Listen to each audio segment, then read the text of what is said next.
Former South African President Jacob Zuma sued by third wife over maintenance money.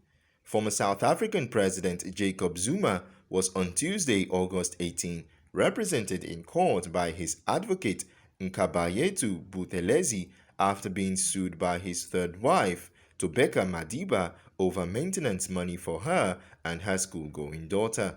Zuma was dragged to the Durban Magistrate Court by Tobeka, who is demanding a monthly maintenance fee of 14,000 rand for the upkeep of their 14-year-old daughter.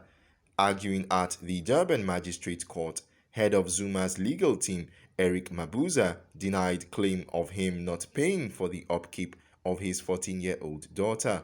Mabuza, who countered claim of the former president not supporting his daughter since he split from his wife earlier this year, also pointed out that Tobeka has not worked since the child was born. The hearing, however, ended without a final settlement.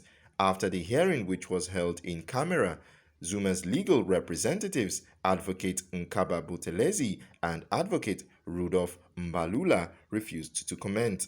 Tobeka also did not comment after the hearing, as she was whisked away by members of the Presidential Protection Unit using a back exit.